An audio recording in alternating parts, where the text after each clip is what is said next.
I want to be a mature person. And the advice I'm going to proffer to the First Lady is, I too at some point had the anger that she had.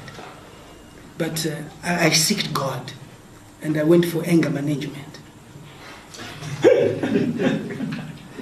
I know you might think that I am being funny, but we are different.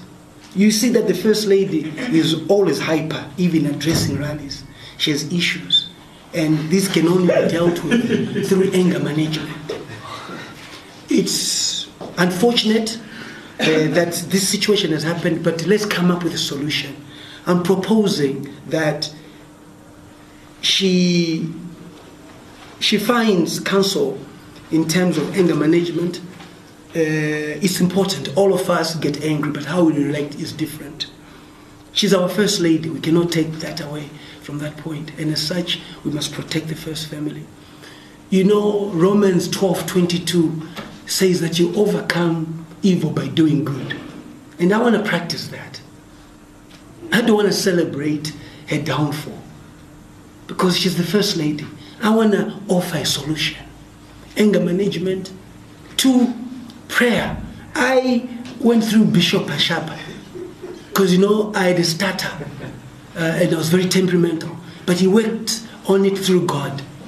And I'm appealing to all churches in the country on Sunday, quietly, to pray for the First Lady in terms of the anger that she had and for her to be forgiven.